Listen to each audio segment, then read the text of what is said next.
Buenas noches a todos. En esta oportunidad tenemos un invitado, la doctora Viviana Echeverri Restrepo, residente de quinto año de cirugía pediátrica de la Universidad Militar Nueva Granada de Bogotá, quien rota por nuestro programa de Fellow de la Laparoscopia Pediátrica. Esto un tema muy interesante, como es hernia diafragmática congénita.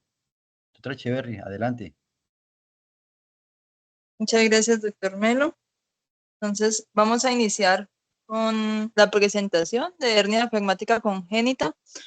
Entonces, hay que tener en cuenta, pues, primero que la hernia diafragmática congénita tiene una prevalencia de 2.3 a 2.4 por cada 10.000 nacidos vivos. Sin embargo, pues, esto hay que considerarlo también en el sentido de que hay una alta proporción de fetos abortados y de nacidos, pues, con óbito fetal, que va a aumentar pues la incidencia de esta patología.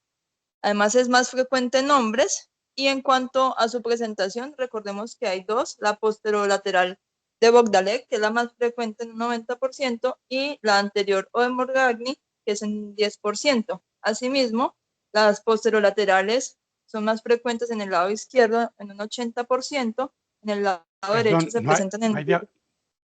No hay diapositivas, no están pasando. Un momento. Dame porque no está.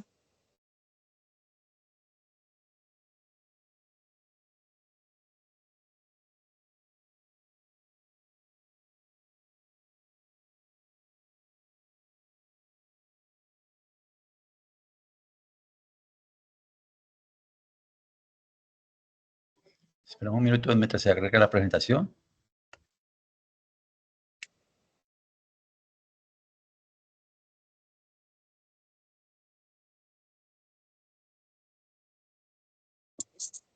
Ahora sí, ¿sí?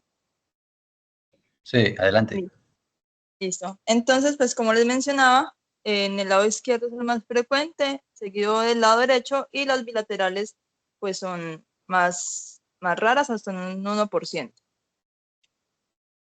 La asociación con la edad materna pues no se ha encontrado en los estudios epidemiológicos recientes.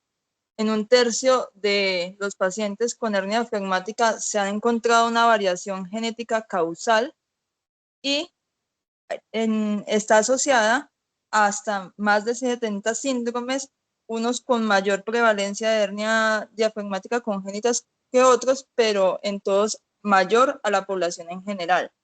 Y en un 40% de los pacientes se va a asociar a otras anomalías congénitas. Ya entrando un poco en la embriología, recordemos que la cuarta semana, una de las teorías, pues de las explicaciones o de las teorías de la formación del diafragma es que va a ser la unión o la fusión del tabique transversal a nivel anteriormente por los pliegues pleuroperitoneales dorsolateralmente, por la crura del mesenterio esofágico dorsalmente y posteriormente por el mesodermo de la pared corporal. Este tabique va a migrar hacia dorsal y va a separar inicialmente la cavidad pericárdica del abdominal. Asimismo, los pliegues pleuroperitoneales van a migrar hacia el centro para finalmente a la octava semana separar la cavidad pleural de la abdominal.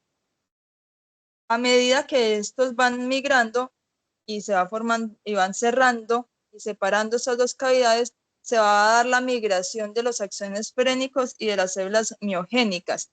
Una teoría en la explicación de la hernia diafragmática es que hay una falla en la muscularización del diafragma, es decir, que no hay una adecuada migración de ciertas células precursoras del músculo, y esta debilidad es lo que va a generar la herniación.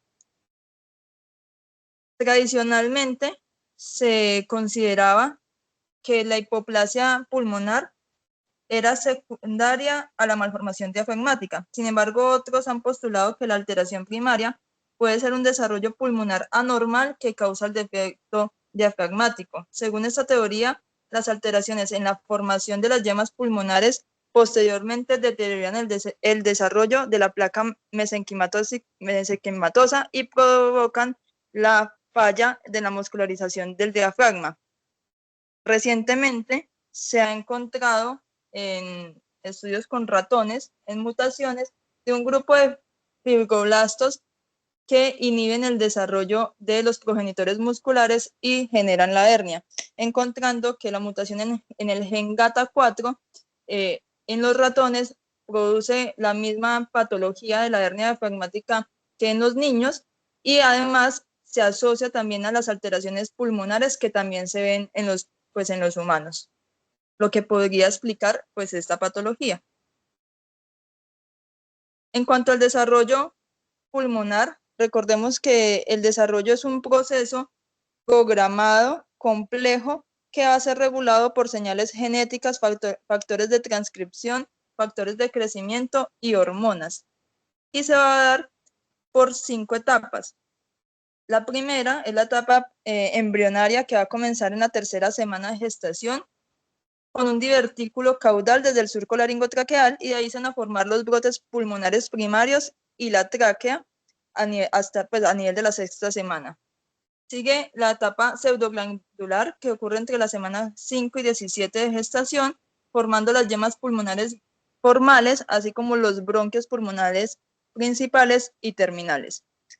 La etapa canalicular, que se va a desarrollar entre la semana 16 y 25, va a formar los vasos pulmonares, los bronquiolos respiratorios y los conductos alveolares, así como la aparición de neumocitos tipo 1 y precursores del tipo 2, y aquí ya es posible un intercambio funcional de gases. La etapa sacular, a nivel de la semana 24 hasta ya el nacimiento, va a presentar la maduración de los sacos alveolares, aumentar la dimensión de las vías respiratorias y aumentar la capacidad de síntesis de surfactante. Y finalmente, la etapa alveolar, que va a comenzar después del nacimiento, con un aumento continuo en el desarrollo de los alvéolos funcionales. Es de aportar que el desarrollo vascular pulmonar fetal ocurre en concordancia con el desarrollo pulmonar asociado y sigue el mismo patrón de la vía aérea y de la maduración alveolar. En teoría, cualquier resistencia en el desarrollo pulmonar normal, pues asimismo obstaculizará al mismo tiempo el desarrollo vascular pulmonar. En cuanto al desarrollo vascular pulmonar y la asociación pues con la hipertensión pulmonar asociada a la hernia diafragmática congénita, recordemos que el flujo sanguíneo pulmonar fetal se caracteriza por un circuito de bajo flujo y alta resistencia debido a la hipertrofia de la capa muscular y la adventicia de la vasculatura.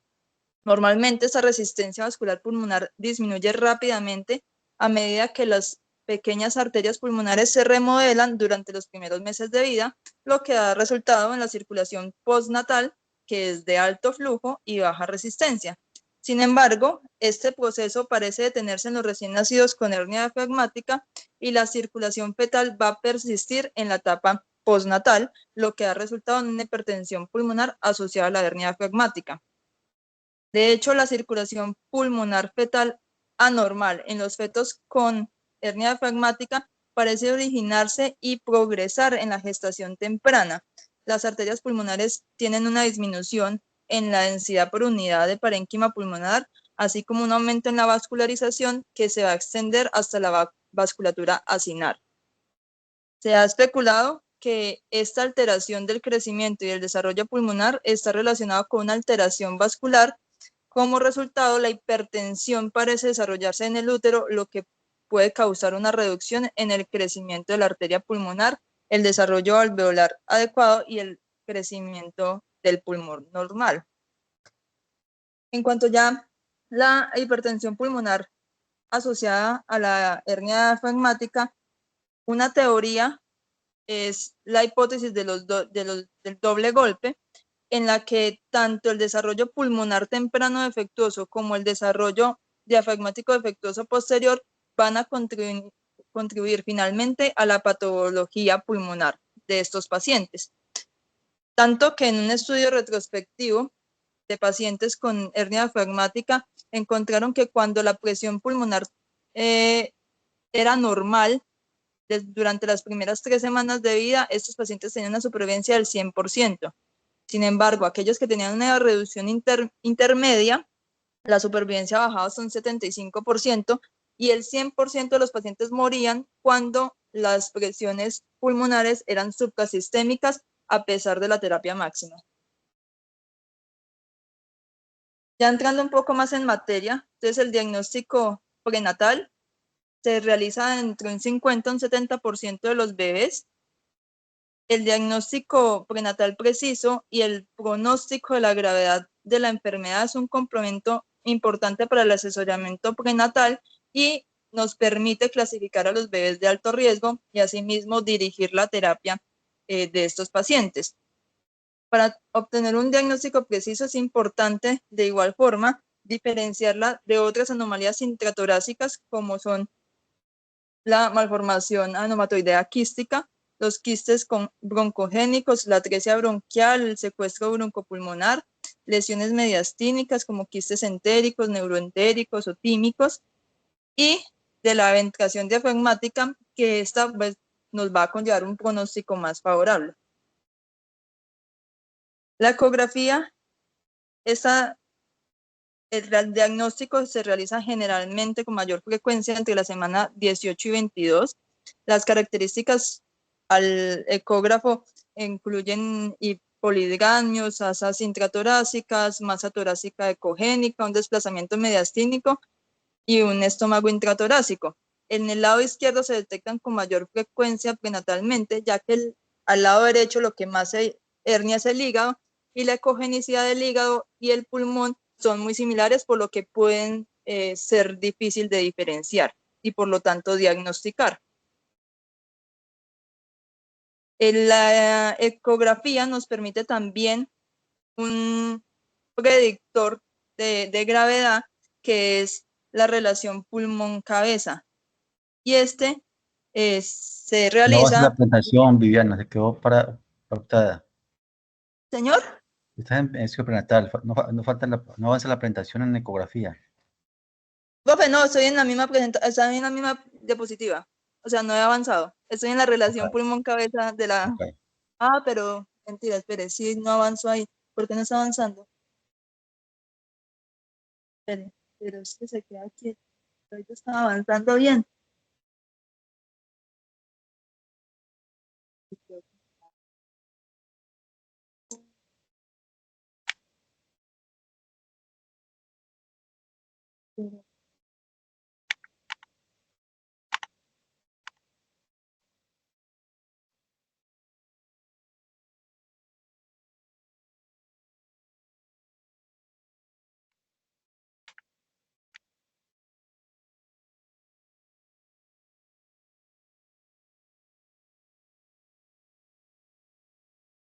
No sé por qué no se queda como pegado, pero bueno, ahí ya Está, otra vez. esa es la red. Ahí está bien. Listo. Entonces, les mencionaba que la relación pulmón-cabeza, entonces, se realiza dividiendo el área pulmonar contralateral entre la circunferencia de la cabeza, y esto nos produce la gravedad de la hernia diafragmática. Esta debe ser medida a nivel de la vista de 4 cámaras del corazón. Dado que esta relación puede ir cambiando a medida que van pasando las semanas gestacionales, se ha realizado la relación pulmón-cabeza observada sobre la esperada, y es comparando los resultados con unos datos normales que ya se tienen para cada edad gestacional. Y esto nos permite dividir o dar un predictor de gravedad en donde es grave si es una hernia izquierda y es menor del 25% esta relación, o derecha si es menor al 45%. En cuanto a la resonancia, entonces en estos pacientes que se tienen una sospecha de una patología del diafragma por ecografía, la resonancia nos permite dar un valor pronóstico adicional, además de aclarar aún más la posición del hígado, dado que, a diferencia de la ecografía, como les mencionaba, que es difícil de diferenciar el pulmón del hígado por la ecogenicidad similares, en la resonancia sí tienen una intensidad diferente y es fácil por decirlo así, diferenciar el pulmón del hígado. En esto nos permite que podamos calcular el porcentaje de herniación hepática, que también es un predictor de mortalidad cuando es más del 20%. Además, nos permite medir el volumen pulmonar fetal total, que es midiendo el volumen de ambos pulmones, y eso nos permite medir la capacidad que tiene ese bebé. De igual forma que en la relación pulmón-cabeza también se compara el observado sobre el esperado según cada semana gestacional, y tiene una mayor tasa de mortalidad cuando este índice es menor al 25%.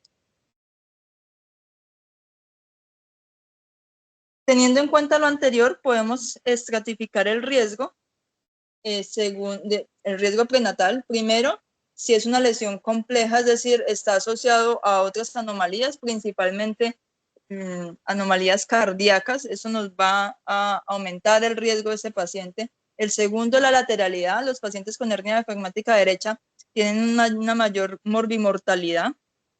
Y finalmente están los índices pues, imagenológicos. Los que más han mostrado ser un mejor predictor son el volumen pulmonar fetal total, observado sobre esperado, y el porcentaje de hígado herniado. Y se van a clasificar en leve si el volumen pulmonar total es mayor al 32% y el porcentaje de herniación menor al 21%, moderado si el volumen pulmonar es mayor al 32% y la herniación mayor al 21%, o el volumen es menor al 32% y la herniación menor al 21%. Y grave si ambos están pues alterados, en donde el volumen es menor al 32% y el porcentaje de hernia mayor al 21%. Si no contamos con resonancia y solamente contamos con la ecografía, pues podemos usar de igual forma la relación pulmón-cabeza, siendo leve mayor al 35%, moderada entre el 25 y 35% y grave cuando es menor al 25%. En cuanto a la presentación clínica, avanzando, así ya avanzó. Cuanto a la presentación clínica, estos suelen presentarse con dificultad respiratoria inmediata, aunque algunos pueden ser una presentación un poco más tardía o incluso ser asintomáticos. Al examen físico vamos a encontrar paciente con un abdomen excavado, puede verse un aumento sutil en el diámetro torácico, un desplazamiento en el impulso cardíaco máximo y ruidos intestinales auscultados a nivel intratorácico.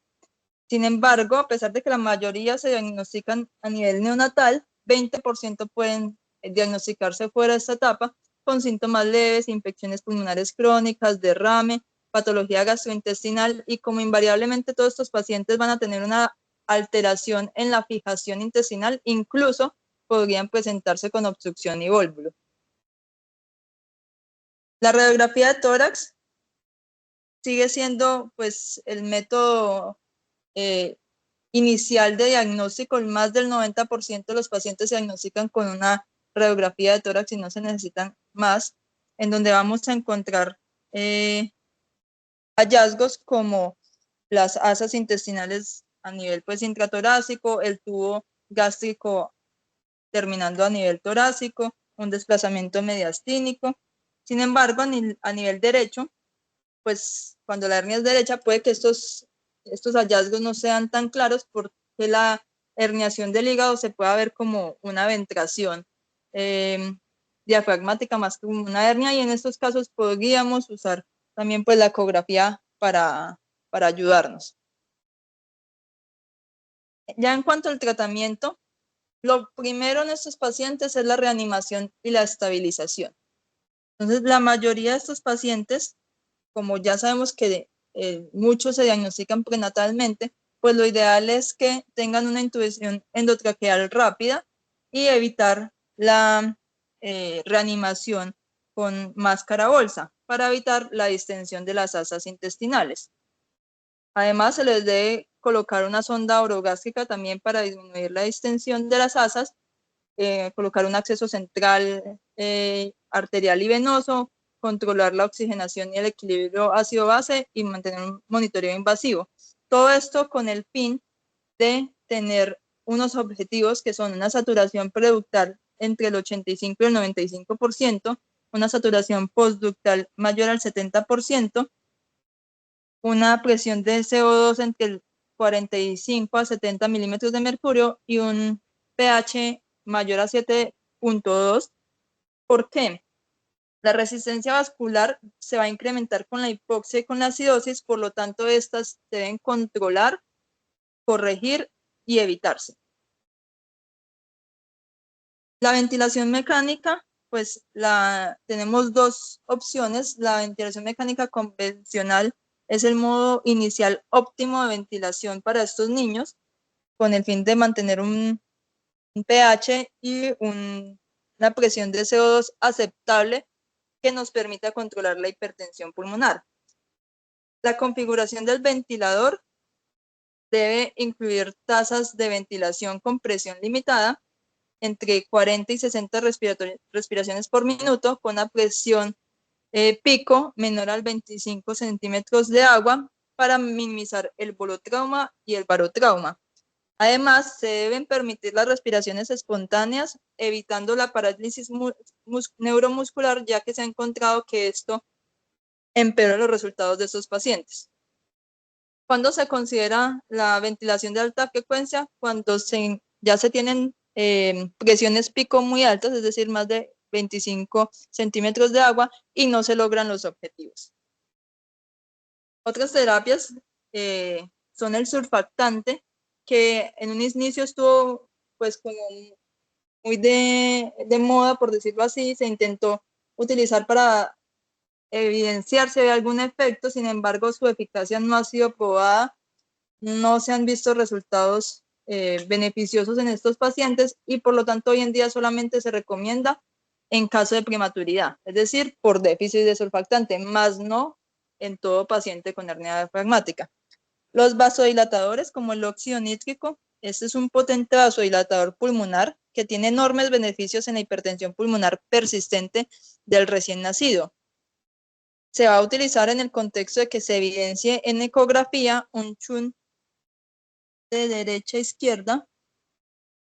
Creo que no está volviendo a pasar. No sé por qué. Perdón. No sé por qué se queda como paralizado. Es la red.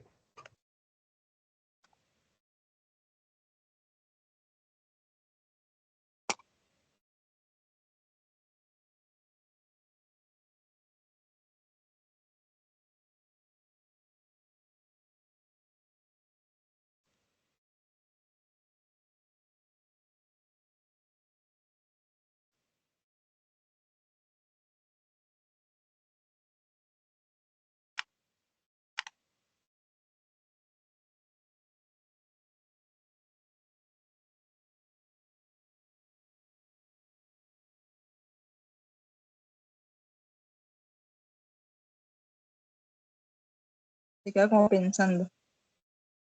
Bueno.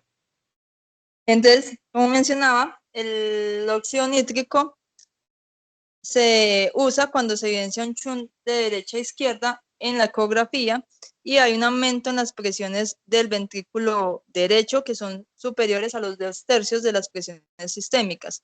Sin embargo, su eficacia en la hipertensión pulmonar asociada a la hernia diafragmática, ya sea disminuyendo la necesidad de ECMO o la mortalidad, todavía no es tan clara. Sin embargo, teniendo en cuenta que hay pacientes que responden, a pesar de que otros no, pues como hay unos que sí, todavía pues se recomienda su uso.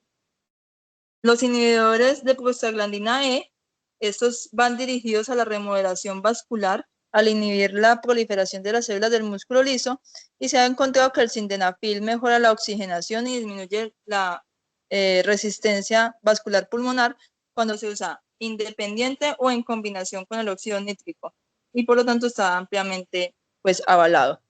Finalmente el ECMO pues va a tener unas consideraciones. Es cuando en la ventilación mecánica convencional se encuentran presiones pico mayores a 26 o 28 centímetros de agua, una PEP mayor a 6, una frecuencia respiratoria mayor a 50, o cuando se encuentra en bafo, una presión media de la vía aérea mayor a 14, una frecuencia menor a 7 Hz y una amplitud mayor a 40.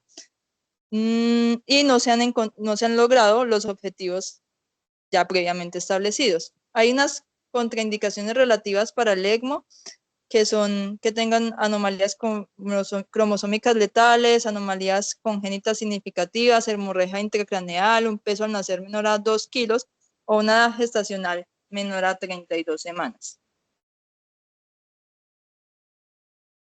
En cuanto al manejo quirúrgico, teniendo en cuenta lo anterior, pues sabemos que gran parte de la complejidad del manejo de estos pacientes no es quirúrgico. Sin embargo, la cirugía sigue teniendo un componente crucial. Desde 1990, pues ya se sabe que la reparación quirúrgica debe ser posterior a la estabilización fisiológica. Sin embargo, todavía quedan muchos interrogantes en torno a la cirugía. Por ejemplo, ¿cuál es el mejor momento para operar? ¿Cuál es el abordaje quirúrgico más apropiado? ¿Y qué opciones se pueden utilizar para cerrar el defecto?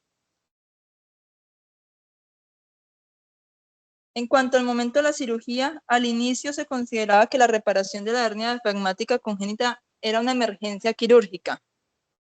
Sin embargo, en 1988 y 1994, Langer y Niro encontraron en su estudio que la reparación tardía no era inferior a la temprana. Asimismo, en 1992, West y colaboradores encontraron que había una mayor supervivencia en la reparación tardía versus en la temprana, en la cual la supervivencia tardía, cuando se reparaban tardíamente, era el 67% versus un 43% cuando eran temprana. Y en 1995, Wung y colaboradores encontraron que hay una mayor supervivencia, un menor uso de ECMO cuando la cirugía se realizaba posterior a una estabilización de al menos 24 horas. ¿Qué papel entonces cumple la cirugía? La hernia diafragmática sigue siendo una enfermedad quirúrgica debido a que la falta de reparación es 100% fatal. La reparación nos va a llevar a unas ventajas que nos permite una mejor expansión pulmonar, un mejor movimiento diafragmático y alivio del desplazamiento mediastínico, lo que nos va a quitar presión al corazón y mejorar el retorno venoso y la función ventricular. Teniendo en cuenta también que la reparación quirúrgica nos va a introducir un estrés fisiológico a este paciente. Hay que tenerlo lo mejor compensado posible. Entonces, finalmente, ¿cuándo se debería operar? Entonces, nuevamente, todos mencionan que se debería hacer cuando el paciente tenga una estabilidad fisiológica, y esta reanimación para llegar a la estabilidad fisiológica suele durar entre 36 horas y 7 días, pero más que un tiempo establecido es que el paciente esté hemodinámicamente estable. Sin embargo, se debe considerar la cirugía si un paciente no cumple los criterios de estabilidad después de 2 semanas.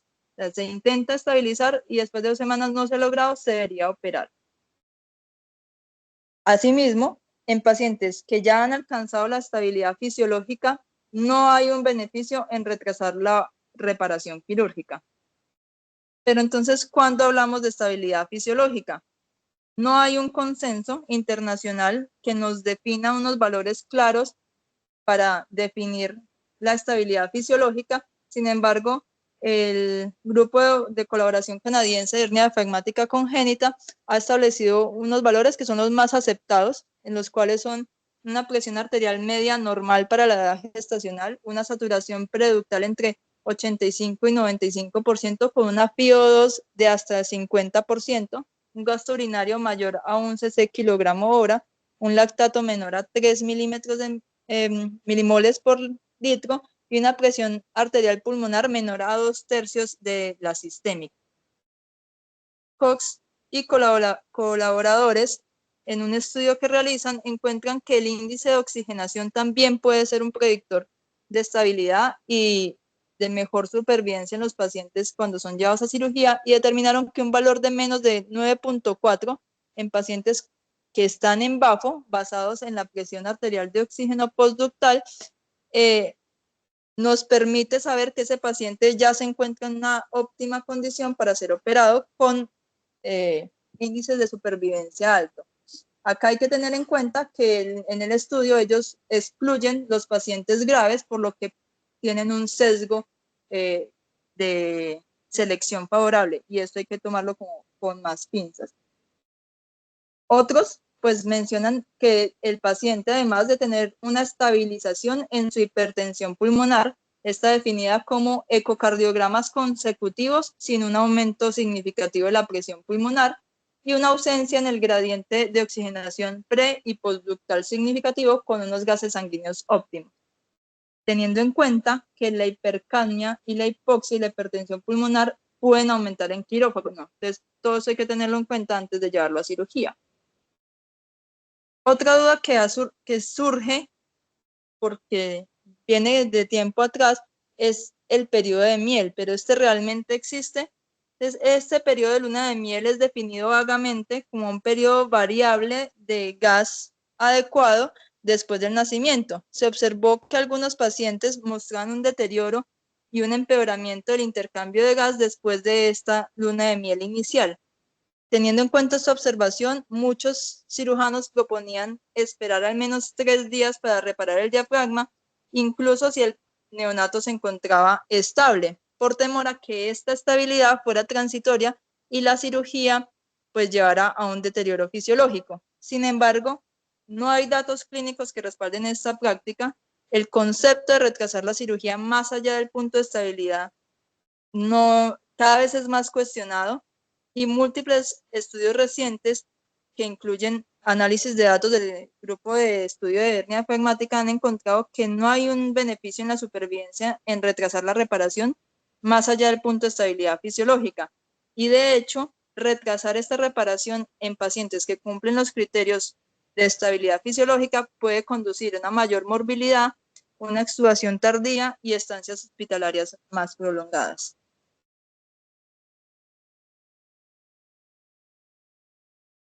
Ya hablando propiamente de la cirugía, pues y ya teniendo el paciente estable, pues lo podemos llevar a cirugía finalmente.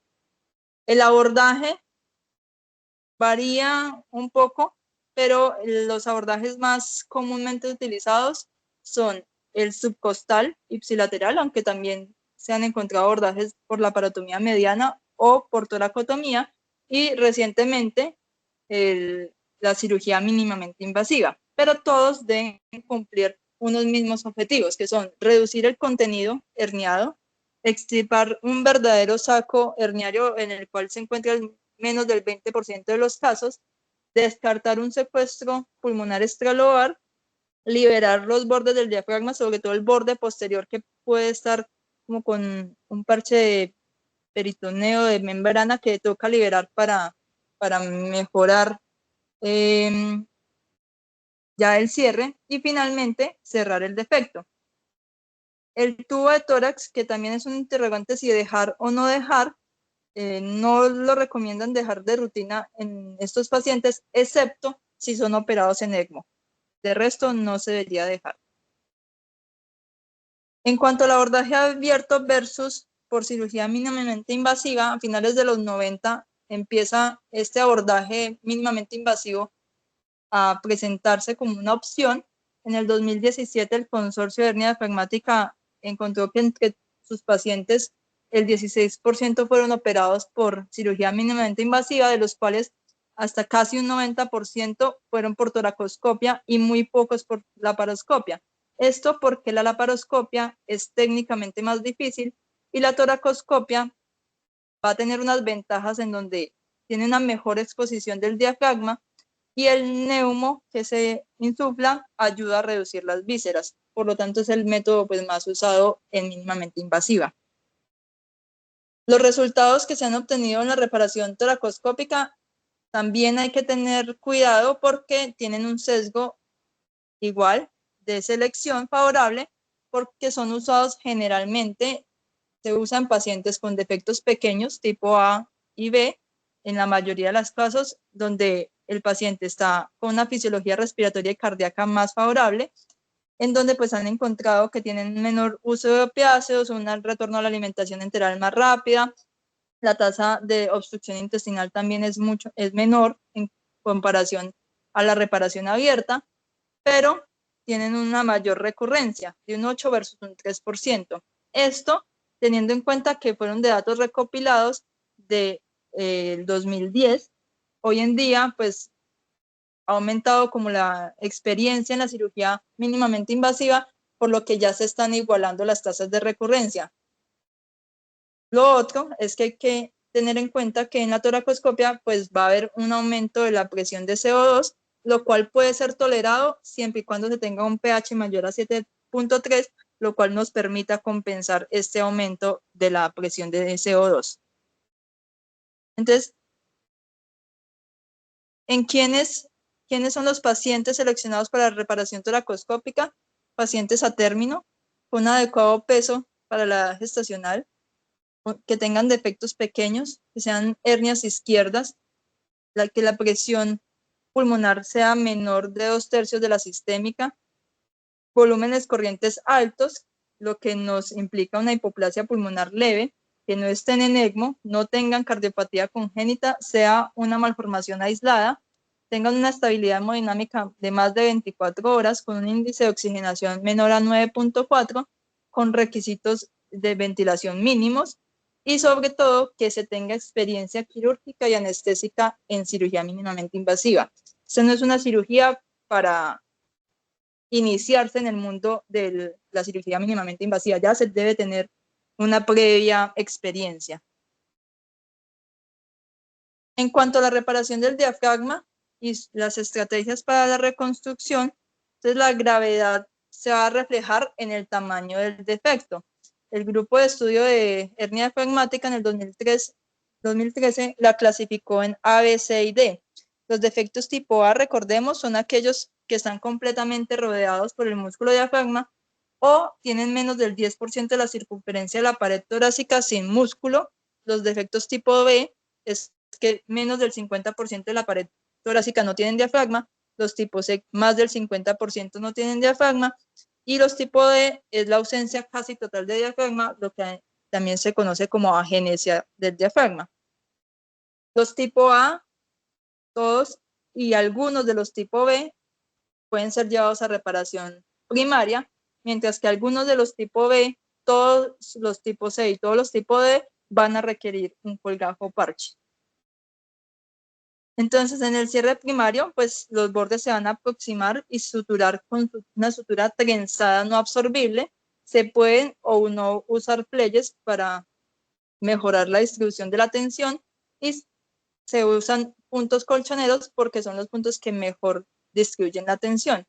Puntos claves en el cierre primario: la posición del diafragma sano debe ser con mínima tensión. Por eso muchos recomiendan que, a pesar de ser un defecto pequeño, quede para un cierre primario. Si el cirujano considera que tiene algo de tensión, que le quedó tensión esa sutura, poner una malla adicional de refuerzo para evitar las recidivas. Y en la pared torácica, que no se cuente con músculo diafragmático, se deben poner puntos pericostales. En cuanto al cierre con parche, tenemos dos grandes grupos, son los parches protésicos y los parches biológicos. En los protésicos el más utilizado es el Gore-Tex o PTFE, pero hay otros que son de biclil polipropileno, son menos usados, y los parches biológicos, pues que hay una amplia gama de estos. El boom de ellos fue con una ventaja teórica en un menor riesgo de infección y que tenían un crecimiento celular, pero se ha encontrado que tienen poca durabilidad y un alto riesgo de recurrencia. De hecho, en este artículo del 2023, donde hacen un metaanálisis y una revisión sistemática, comparan las tasas de recurrencia y las complicaciones de los parches biológicos versus los sintéticos para la reparación de las hernias diafragmáticas congénitas. Para eso tomaron los estudios realizados entre 1980 y 2020 en menores de 16 años con un seguimiento mínimo de 6 meses y hacen un subgrupo de seguimiento a 1 año. En total fueron 47 estudios con 986 pacientes. De estos, 226 utilizaron parche biológico y 760 sintético.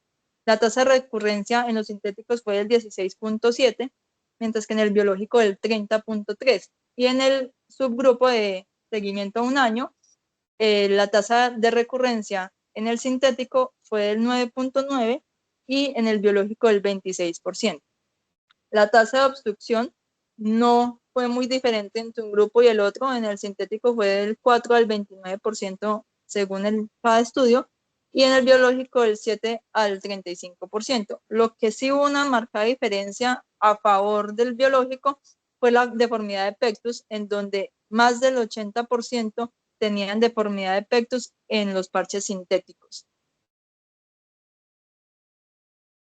Ya en cuanto a la técnica para su colocación, es importante tener en cuenta y recordar la anatomía, que el diafragma es una cúpula, no es plano. Por lo tanto, cuando estamos midiendo el defecto para poner el parche, a esa medida que se le toma, se le deben agregar a cada uno de los bordes, a cada uno de los radios, 1 a 2 centímetros de contorno. Y otra como tip que algunos autores recomiendan es hacer unos pliegues para que nos queden en forma de cúpula como lo muestra la imagen. Esto con el fin de que cuando el niño vaya creciendo, pues no se genere tensión y no vaya a haber las recibidas tardías. Y lo otro es que estos pacientes, de por sí, muchos van a tener pérdida del dominio abdominal. Y esta forma en cúpula pues nos permite ganar un poquito de dominio abdominal también. Estos se van a suturar al diafragma, ¿sí? También de igual con puntos colchoneros. Algunos recomiendan que sea el parche sobre el borde abdominal diafragmático y a nivel torácico del diafragma se coloque un pledget. Esto pues es con el fin de disminuir el desgarro del diafragma. Y en el lado del tórax, donde no se cuente con músculo diafragmático, igual se coloquen puntos pericostales. También algunos autores recomiendan, aparte de estos puntos separados, después hacer una sutura continua, con el fin de impermeabilizar la sutura. Recordemos que el tórax es una cavidad que constantemente nos va a dar presión negativa.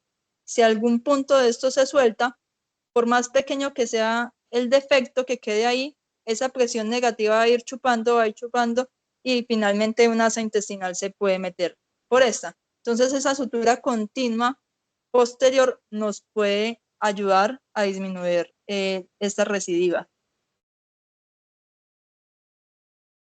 Ya para ir finalizando la reparación en ECMO, entonces recordemos que la supervivencia de estos niños es de un 30 a un 50%. Las tasas de no reparación en estos pacientes, es decir, que nunca pudieron llegar a ser reparados, pues es de un 15%, pero hay todavía dudas en qué momento se debe hacer la cirugía, si durante el ECMO, si después del ECMO y si es durante temprano o tardío. En un estudio que hace el grupo de estudio de hernia diafragmática en el 2021, intentan dilucidar un poco esto, si durante o después y si temprano o tardío, teniendo en cuenta que observaron que la mayoría de los estudios que se habían hecho excluían a todos los pacientes que no habían sido reparados. Recordemos que el no reparar a un paciente, no llevarlo a cirugía, es una mortalidad del 100%. Entonces, al excluir estos pacientes, pues había también una especie de sesgo, y cuando los incluían, los datos arrojaban que era mejor operarlos durante el ECMO. Ya, cuando se excluyen estos pacientes que nunca fueron operados porque nunca se compensan lo suficiente para operarlos, era mejor después del ECMO. Si se operan durante el ECMO, tienen mejores resultados cuando es una reparación temprana, es decir, menos de 48 horas. ¿Por qué? Porque disminuye el edema tisular, que se generan estos pacientes. Y la cirugía es técnicamente más fácil entre más temprano se haga.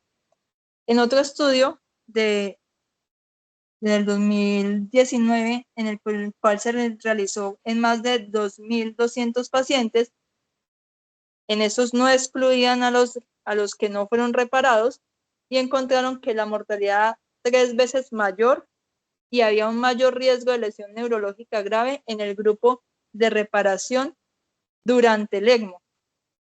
Teniendo en cuenta, pues, lo anterior, los análisis sugieren que la relación entre la supervivencia y el momento de la reparación en relación con el ECMO se ve afectada por la exclusión de la mortalidad asociada a la falta de reparación, que es más probable que ocurra en los pacientes de alto riesgo.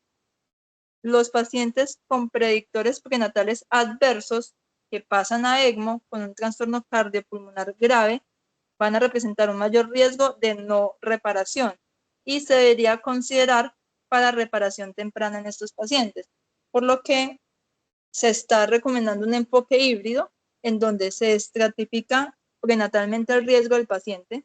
Si tiene una gravedad moderada, la cirugía debería ser después de ECMO, pero si lleva 14 días en el ECMO y no se ha podido decanular, se opera en ECMO. Y ya los pacientes con una gravedad, pues grave, valga la redundancia, se deben de entrada reparar en ECMO y una reparación temprana, es decir, menos de 48 horas desde la canulación. En cuanto a las complicaciones quirúrgicas, estas están presentes en más del 50% de los pacientes, una supervivencia entre el 70 y 75% dependiendo de la gravedad de ellos. Las complicaciones tempranas se definen aquellas que ocurren en horas o días después de la operación y las tardías son las que van evolucionando a medida que el niño crece y estas pueden darse durante a los meses o años de la cirugía. Entre las tempranas tenemos la hipercapnia, el sangrado que si es sin ECMO es del 2% o con ECMO hasta un 55%, la infección del sitio operatorio, el daño pulmonar o de órganos abdominales es raro, el quirotórax se encuentra en un 5 o un 10%, la hipertensión abdominal o el síndrome compartimental abdominal es raro y la recurrencia temprana ocurre entre un 2 y un 3%. En las complicaciones tardías, la recurrencia tardía ocurre hasta un 40%, pueden haber retraso en el crecimiento, reflujo gastroesofágico, obstrucción intestinal hasta en un 20%, deformidades musculoesqueléticas hasta en un 50%, y además anomalías en el neurodesarrollo y deterioro en la función pulmonar. Muchas gracias. Doctora Viviana, muchas gracias por la presentación. Excelente la revisión del tema. Muy claro y muy conciso lo que presentó. Quisiera ver si hay alguna pregunta al auditorio de los que están en la sala. ¿Algún comentario? Adelante. Doctora Cristina, adelante. Muy buenas noches. Yo quería hacer un comentario acerca del manejo de estos niños con hernia inflamática en ECMO. La doctora nos mencionaba que había un grupo, los de que tenían que sean moderados, tenían una hernia inflamática moderada, podían tardar hasta 14 días antes de ser operados. El consenso que se ha llegado general en ECMO es que se deben operar las primeras 24 o 48 horas después de conectados en ECMO. No tanto por el edema tisular, sino por el sangrado, porque es una complicación grave en los pacientes en ECMO, el sangrado. Entonces es preferible operarlos en las primeras 24 o 48 horas, bien sea un paciente grave con una hernia diafragmática de las de mal pronóstico o una con un pronóstico moderado, en ambos casos igual. Lo otro es que en pacientes en ECMO, pues ella mencionó también que se les debe dejar el tubo de tórax siempre. Si están en ECMO es porque son pacientes generalmente con hernia diafragmática grande, de tipo una C o D. Entonces, se debe buscar ponerle parche, ojalá Gore-Tex, la mayoría de las veces. Y lo otro es que en los pacientes con ECMO, frecuentemente es necesario dejar el abdomen abierto. O se dejan abierto o se dejan las alas en un silo. Eso, pues por lo menos 1 o 2 días, mientras disminuye un poquito el edema tisular, mientras tenemos un compartimento adecuado en el abdomen, como si fuera manejado casi como si fuera un niño con una gastrosquisis, irlos cerrando de a poquitos. Pues eso es lo que comento. No sé qué otra experiencia tengan manejo en ECMO. De pronto en Cali, no sé qué experiencia tengan el manejo con ECMO. Gracias, doctora Cristina Villa, por sus comentarios. Doctor Paul Astudillo del Ecuador, adelante, por favor. Buenas noches con todos mis queridos amigos de Colombia. Una bonita presentación, doctora, mi felicitación. Una pregunta. Nosotros acá en Ecuador no tenemos ECMO. En ningún centro pediátrico hay ECMO. ¿Cuántos centros de cirugía y de neonatología en Colombia tienen ECMO?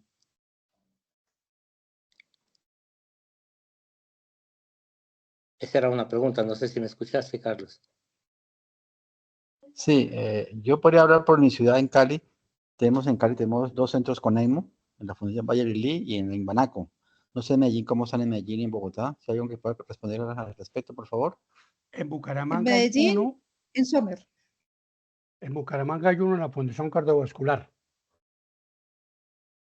En Bogotá están empezando también con la Universidad Javeriana, ¿cómo se llama? El San Ignacio. Están empezando allá y en Medellín Sommer. Sí, bueno, la pregunta era porque realmente en la realidad, y yo creo que quienes no tenemos ECMO, pues el ECMO es muy poco necesario realmente, si es que se tiene un diagnóstico temprano, etcétera. Es decir, los casos de hernia diafragmática que terminen en ECMO, en la realidad cada vez van a ser menos número, porque la mortalidad del niño con hernia diafragmática que va a ECMO es muy alta. Y podría ser casi equiparada a aquellos centros que no tienen ECMO. Me gustaría conocer el criterio de ustedes.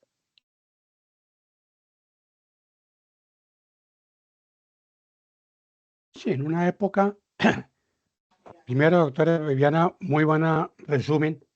En una época llegó a querer decirse que mientras no hubiera ECMO, no se debió operar un niño de una hernia diafragmática. Y aquí en Bucaramanga tuvimos más de una discusión por esa razón. Y estoy de acuerdo con todo Astudillo. No, yo creo que lo último es el ECMO.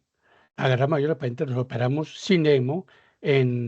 Ahí se entra a discutirse la luna de miel o no la luna de miel.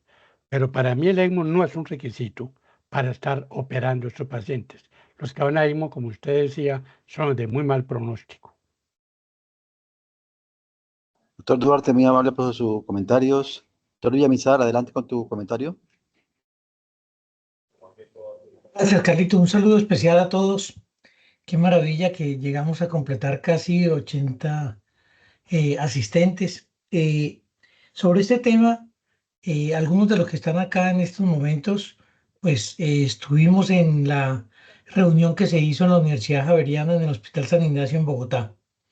Y lo que Cristina mencionaba, pues es muy importante en el sentido de los parámetros que actualmente se tienen establecidos para el manejo de la hernia diafragmática. Y nos estamos refiriendo específicamente a las hernias diafragmáticas complejas. Y realmente los estudios están mostrando los resultados, que obviamente no se tienen porque no hay muchos centros en el mundo que tengan el ECMO, y el ECMO ha sido como un ensayo y error, pero la realidad es que no han permitido una sobrevida más alta cuando se utiliza el ECMO que cuando no se utiliza el ECMO. Lo que implica que es independiente de que se utilice esta tecnología, y que está basado todo el pronóstico de la hernia diafragmática en problemas mucho más sustanciales como son la hipoplasia pulmonar severa y la hipertensión pulmonar que estos pacientes tienen, que muchas veces son refractarios y que no ceden a ningún tipo de tratamiento. O sea, es una alternativa, se debe comenzar a utilizar, pero todavía no hay resultados que muestren los beneficios complejos, completos que puede generar en la utilización del ECMO. Pero obviamente ya todos conocemos que tenemos que implementarlo y no solamente nos ayuda muchas veces en pacientes con patologías que tienen una complejidad intermedia, que en esto nos puede apoyar, pero en los pacientes definitivamente que están muy comprometidos y que tienen incluso malformaciones cardíacas asociadas, la respuesta no es muy alta, Paulito. Doctor, evidenciaron mucho, gracias por el comentario. Quisiera un comentario respecto a lo que es la técnica quirúrgica como tal. Hace más de 30 años era una emergencia quirúrgica la cirugía de la hernia fleumática, la cirugía. Se operaban todos de entrada realmente. Y se demostró en esa época con los casos de Jacob Langer que era una emergencia fisiológica realmente. Y que en el tiempo cambió el concepto. Con los años 90, pasaron los 90, empezó la cirugía de mínima invasión a tomar fuerza. Y ahí se cometieron muchos errores. Y todavía se cometen muchos errores. Porque se pretende llevar a cirugía por toracoscopia todos los pacientes con hernia fleumática. Y eso es un error grande y garrafal. Ya le dijo la doctora las indicaciones cuáles son: hernias pequeñas, grado A y B. Algunas B más bien. Pero a veces se intenta corregir lo que es incorregible por toracoscopia, porque muchos pacientes requieren malla. Hay que hablar que cuando requiere malla en un paciente por toracoscopia, el paciente debe convertirse y hacerse abierto. O sea, por eso el paciente es seleccionado cuidadosamente antes de definir el tipo de abordaje que vamos a hacer. ¿Va a ser por toracoscopia o va a ser por la parotomía? Eso es muy importante definirlo previo a la cirugía para evitar cometer errores. Si usted decide entrar a toracoscopia es porque sospecha una hernia fleumática con un defecto pequeño, grado A o grado B máximo. Pero 6 de los D son incorregibles por toracoscopia y son de mal pronóstico de resultados porque se tienden a recidivar y dar problemas. Ahora, entrado en detalle, si entraste y te quedó tensa la sutura, debes colocar una malla de protección. Y hay que saber colocar la malla. No es que la pego ahí, no. Hay que saber dar puntos pericostales. Hay técnica para hacer puntos pericostales que es atrapar la aguja por fuera, desde afuera, desde fuera. Esto tiene su técnica también y debe ser entrenada en centro de entrenamiento de mínima invasión. No se debe improvisar durante la marcha. Nosotros cometemos errores al empezar, porque en esa época no había instructores, no había la experiencia al respecto, pero con el tiempo, cuando se entra con una hernia fleumática por toracoscopia, debe ser acompañada con un máster que tenga más experiencia que tú para evitar cometer errores. Ese es mi comentario. Doctor Duarte, adelante. Sí, es que coincidencialmente acabo de salir de una reunión sobre una hernia fleumática que ya nació, lleva 48 horas y la idea es operar mañana, abierta. Viene una pregunta: ¿qué requisitos se necesitan o ustedes podrían para operarla? La gente está estable, tiene un pH de 7,4, pero me acaban de decir que el óxido nítrico lo ocupó otro paciente diferente, la bomba de óxido nítrico. Tengo ahorita que está en ventilador corriente. Tenemos el de alta frecuencia, pero el óxido nítrico no existe en el momento disponible. ¿Ustedes operan así o posponen más el paciente? Está estable, quiero ratificarme. Doctora Viviana, adelante con la respuesta, por favor. O algún otro que hay en el auditorio. La presión pulmonar, ¿en cuánto está? No le sé el dato ahorita, pero el paciente está nació, nunca se destabilizó y ha manejado una frecuencia convencional y ventilador convencional. Porque si no tiene una hipertensión pulmonar que esté por encima de 40, ese paciente de pronto no necesita óxido nítrico. De acuerdo. Entonces, hay que ver primero cómo está la presión arterial, de arteria pulmonar, quiero decir. Si tiene o no tiene presión pulmonar. No sé las cifras en el momento, pero entonces vino la discusión estando estable. ¿Se puede operar sin óxido nítrico en caso que se necesite o podemos seguir operando? Yo creo que sí hay como operar si es que no hay hipertensión pulmonar severa. De acuerdo. Doctor, otro es el BAFO. El BAFO es otro método que también ayuda a ventilar y pues si lo tienen disponible es una alternativa para ventilarlo en el posoperatorio. Pero de todas maneras ese paciente pues hay que operarlo porque si no pues es fatal. Entonces es mejor si está estable ahora. Sí, de acuerdo, pero entonces llegó la discusión es de siempre, pero no tenemos, y si se llega a necesitar, y si no sé qué. Entonces la idea, en este caso concreto, dijimos, la gente sigue estable, esperemos que mañana se desocupe y podemos usarlo para operar para el viernes. Esa fue la propuesta mía, para no presionar. Si la estabilidad del Diana. paciente lo permite, pues De acuerdo. sí. Muchas Doctor, gracias. una pregunta, ¿Sildenafil tienen? Sí, sí lo hay. Pues según pues lo que de la revisión de la literatura y lo demás, como pues mencionaron los demás doctores, pues también estoy de acuerdo que debería operarse en el sentido de que está estable y en caso de que presente un aumento pues en la presión pulmonar, pues el sildenafil igual es una opción que ha demostrado que también es beneficioso. Sí, yo no, sí supe que se está usando, creo que en el protocolo del hospital lo han ido retirando. No me sirve, no tengo bases, sino el comentario por poco efectivo en estos casos, pero no tengo bases. Sé que sí está. El paciente tiene en el momentico, tiene un pH de 7,4, una PCO de 30,1, un PO de 208, saturación obvio de 100%. Entonces está estable. Creo que lo van a operar al doctor y no darle más vueltas, porque parece que no operado, no hay presión pulmonar, son unas presiones y es el momento ideal para operarlo. Estamos de acuerdo. ¿Hay otro comentario del público? Pedrito. Gracias, No, doctor Melo. Carlitos, yo quiero hacer un comentario que me parece muy importante y es que definitivamente, y fue otro de los mensajes que quedó en el simposio de hernia diafragmática que se hizo en Bogotá, es que definitivamente nosotros los cirujanos vamos a actuar muy puntualmente en esta patología.